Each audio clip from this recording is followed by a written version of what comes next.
When it comes to public school indoctrination, many are familiar or at least have heard that schools are teaching kids about gender identity, also known as sex and gender theory.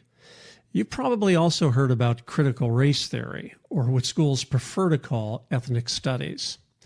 If you're not familiar with these topics, I invite you to view our videos on these linked at the end of the presentation and in our program notes. Why is this important? Because teaching and indoctrination are different animals. Teaching involves imparting facts about the world we live in, free from political or ideological agendas. Indoctrination, however, and by definition, is centered around an agenda. As one source defines it, indoctrination is the process of repeating an idea or belief to someone until they accept it without criticism or question. And as we've shown in our other videos, that's exactly what schools are engaged in when it comes to gender identity and ethnic studies. But if that weren't bad enough, there's a third component of what we at Protect Our Kids call the triple threat. It's something few parents are aware of. That something is social emotional learning. And of the three legs of the triple threat, social emotional learning, or SEL, is the most insidious. How so? SEL isn't what its promoters openly represent, but rather serves as a Trojan horse to further indoctrinate the nation's publicly educated children to embrace critical theory doctrine as gospel.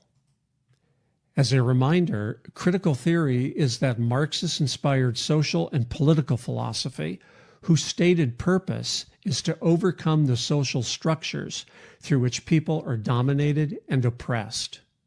In critical theory, Western society is ruled by power structures that need to be dismantled to achieve the Marxist vision of social justice and equity.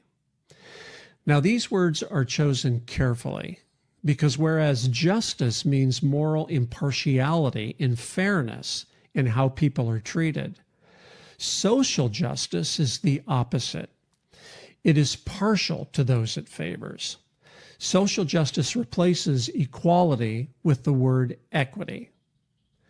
Under this critical theory construct, equal opportunity is replaced with redistribution, liberty with collectivism, dignity with identity politics, and human flourishing with cultural deconstruction based on a worldview motivated by grievance and oppression.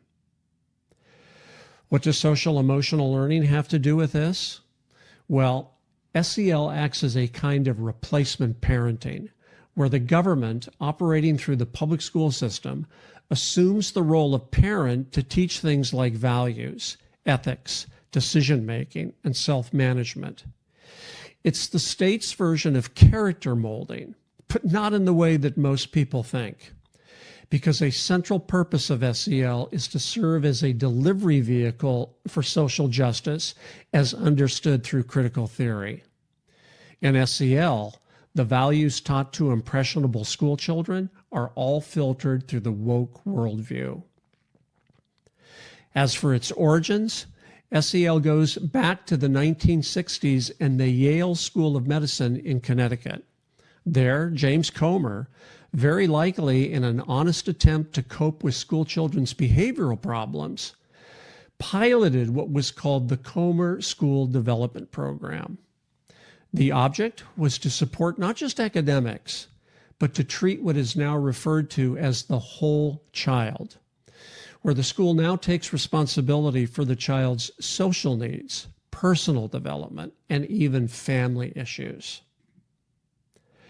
This effort percolated among researchers until around 1994, when the Collaborative for Academic, Social, and Emotional Learning, or CASEL, was established in Chicago.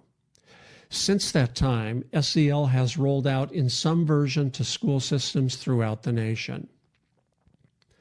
What is SEL's mission? According to CASEL, it is to help make evidence-based social and emotional learning an integral part of education from preschool through high school. We envision all children and adults as self-aware, who work together to create an inclusive, just, and equitable world. As a program of social engineering, SEL functions as a lever for equity, not equality. And to accomplish this mission, CASEL employs what it calls systemic implementation. This systemic approach ensures that SEL is woven into all students' educational experiences. More than a single lesson or activity, SEL is integrated across key settings where students live and learn: classrooms, schools, homes, and communities.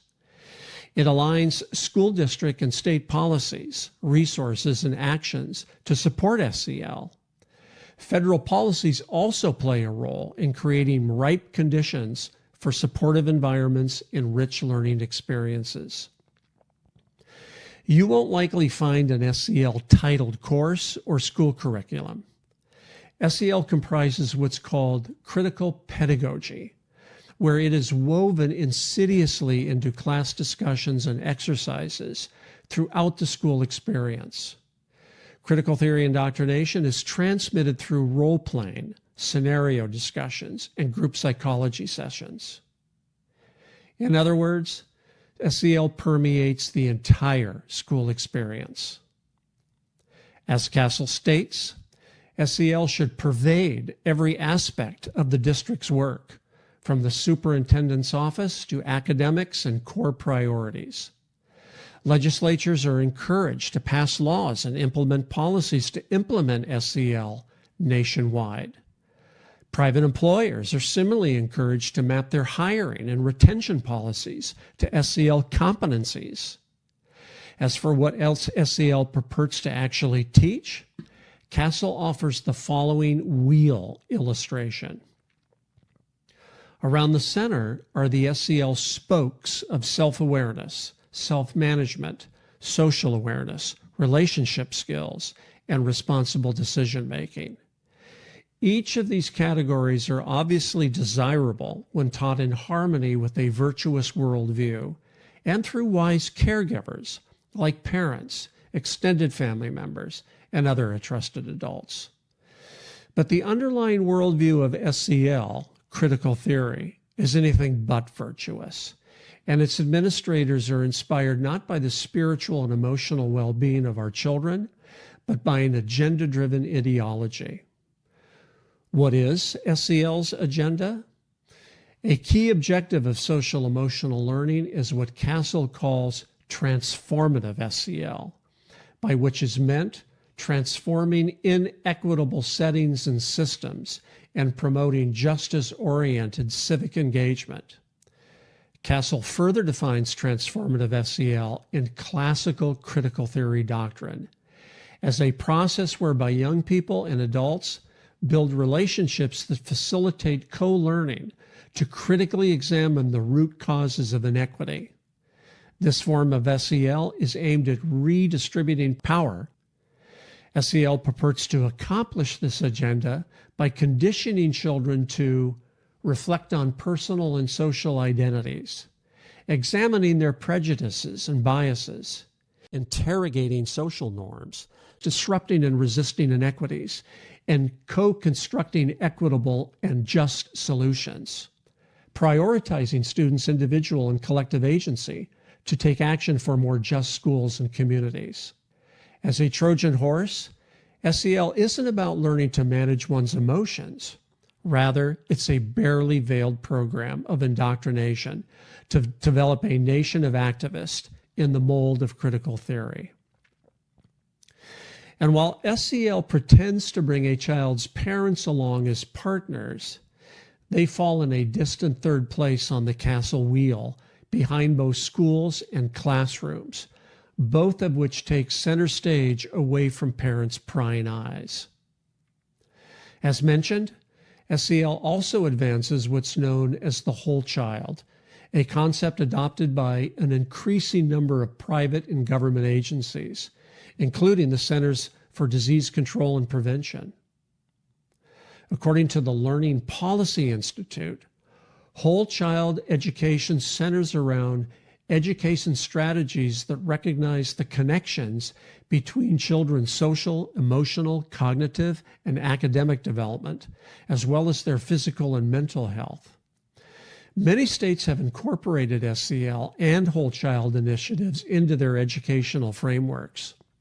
The goal being to advance a worldview that until recently were the right and responsibility of parents.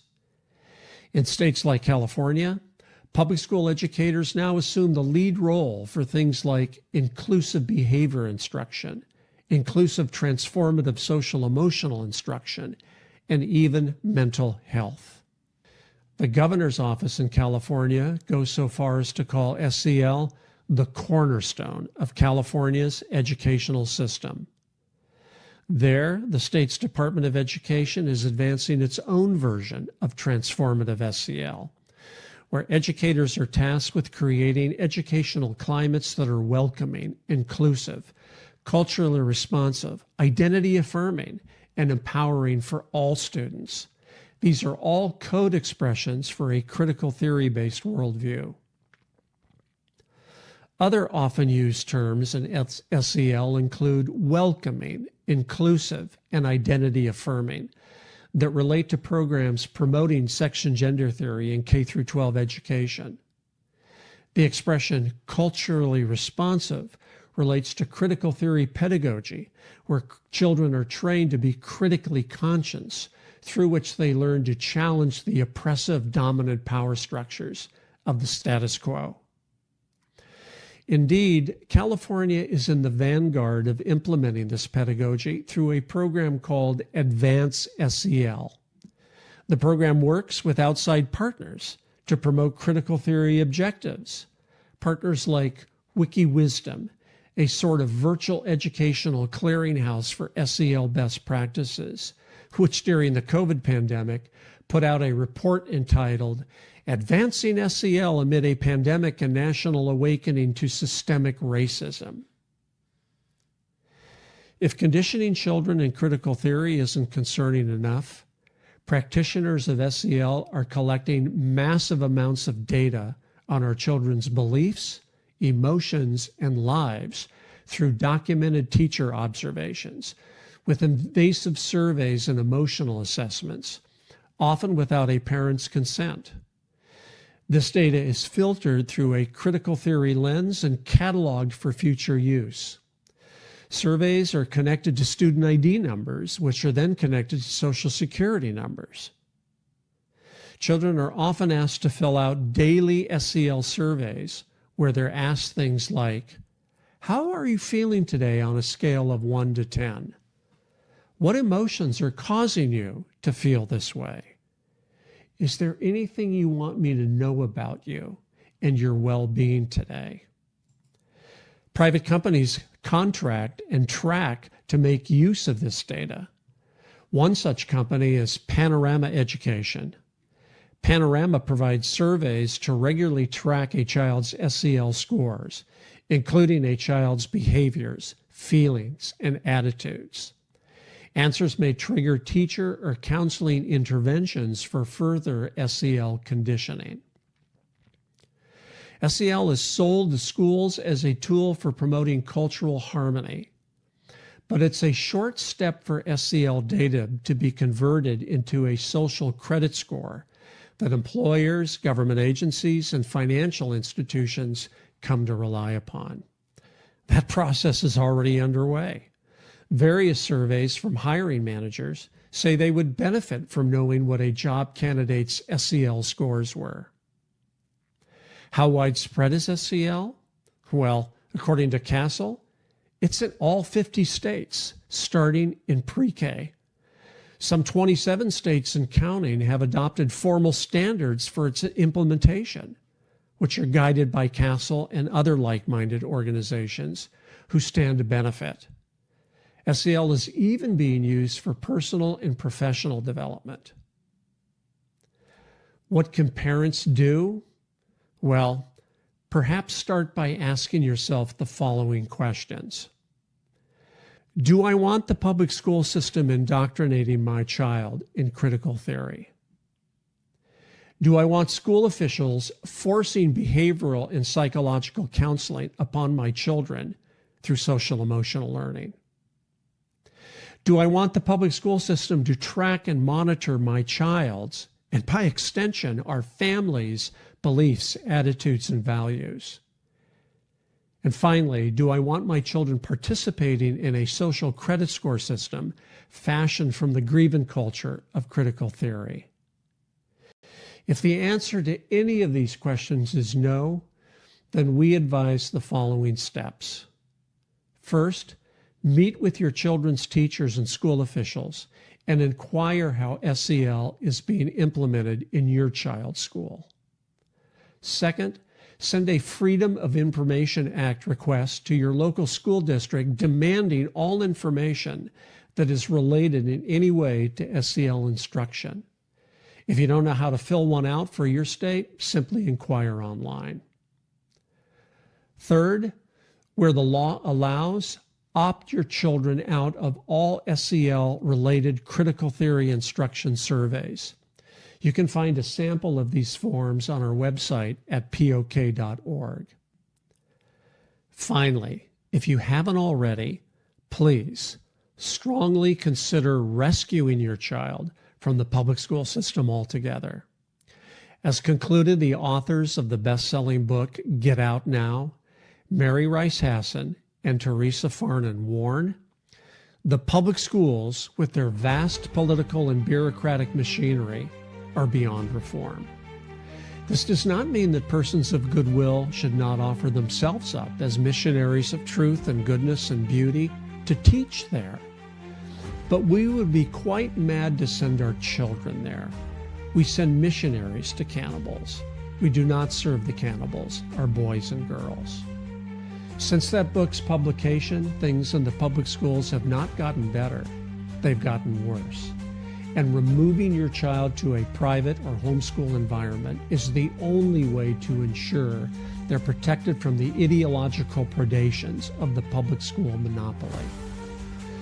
For more information on the triple threat, please watch the other videos in this series that you can click on here. What is section gender theory?